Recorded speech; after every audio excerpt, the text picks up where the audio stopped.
ছাগল হয়ে জন্মিয়েছেন, জীবন্ত আপনার গলা কেটে চামড়া ছোলানো হবে, আপনি কিচ্ছু বলতে পারবেন না। বড় অসহায় মা, বড় অসহায়। গরু হয়ে জন্মিয়েছেন, পায়খানায় ঘুমাতে হবে, প্রস্রাবের মধ্যে আপনাকে থাকতে হবে, তৃষ্ণা লাগলেও অরূপ বাবু জল চাইতে পারবেন না। পুকুরের কই মাছ হয়ে জন্মিয়েছেন, আপনাকে উঠে জীবন্ত আপনার গায়ের আইস ঝোলানো হবে, বটি কাটারি লাগে দেওয়া হবে, বলতে পারবেন না দয়া করে। আপনারা তো খান মাগো, জীবনে তো অনেকজনের গলা কেটেছেন নাকি কিরে মা? অথবা ছোট ছোট মাছগুলোকে বৃদ্ধাঙ্গুল দিয়ে একটা টিপে বুড়ি লাড়ি বুড়ি বের করে দিয়েছেন, করেছেন কিরে মা? বটি দিয়ে তো অনেকজনের গলা কেটেছেন। কালকে গলা কাটার সময় নিজের একটু কনিষ্ঠ আঙুলটা কেটে বুঝিয়েন তো। টাকি মাছ, শোল মাছ, বোয়াল মাছ, ইলিশ মাছের গলা তো কেটেছেন, জীবনে অনেক জনের গলা কেটেছেন, ঠিক আছে? এবার জনম জনম ভরে যতগুলা কেটেছিলেন ততগুলা প্রজাতি আপনাকে পরিভ্রমণ করতে হবে। আপনি ব্যাঙ হয়ে জন্মাবেন, যাকে খেয়েছেন সে সাপ হয়ে আপনাকে জীবন্ত খেয়ে ফেললো, বড় অসহায় হয়ে গেলেন। বটগাছ হয়ে জন্মিয়েছ মাগো, শত শত বছর ঝড় তুফান আপনার উপর দিয়ে যাবে, আর এই যে কাঠের গাছ, গোড়া কেটে খড়ি টুকরা টুকরা করে আপনাকে জ্বালানি হিসাবে ব্যবহার করা হবে। মশা আছে তো আপনাদের এলাকায় নাকি? নাকি নেই মশা? এক থাপ্পড়ে মেরে দিলেন। জীবনের পরমায়ু কতটুকু বাবা, বড় অসহায়। হ্যাঁ, এইবার আপনার বংশের লোকেরা শুনুন, তাতেই সমাধান হয়ে যাবে।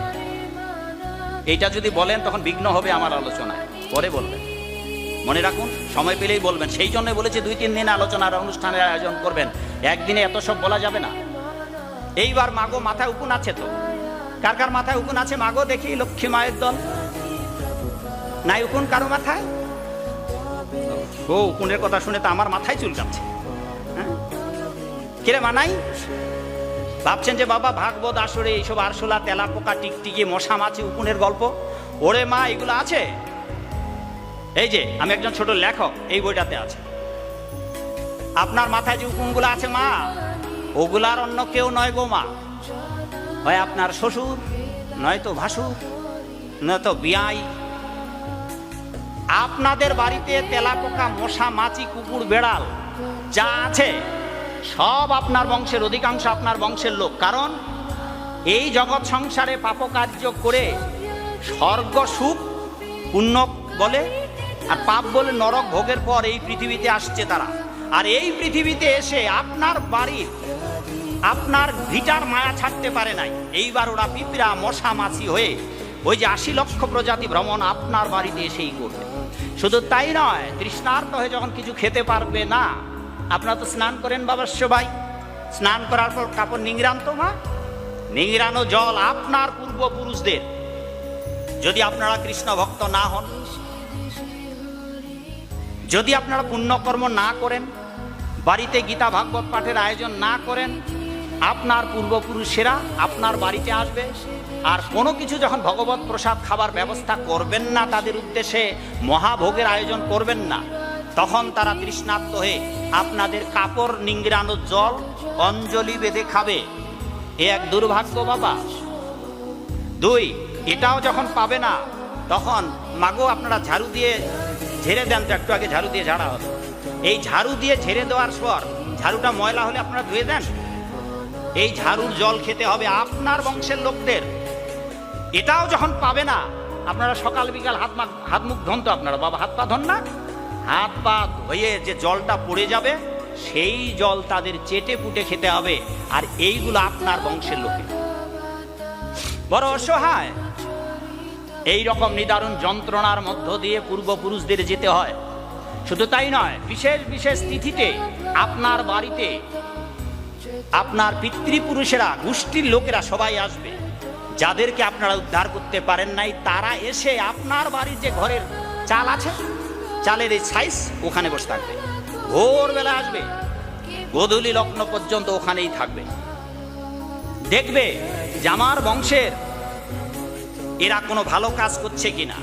যদি না করেন তবে মন্দ মন্দ কথা বলতে বলতে, চিৎকার দিয়ে কাঁদতে কাঁদতে চলে যাবে মাগো, বলবে রে নরাধম, এই কাজগুলা করে সংসারে বদ্ধ অবস্থায় ছিলাম আমরা, আর তাই আজ এই দুর্গতি।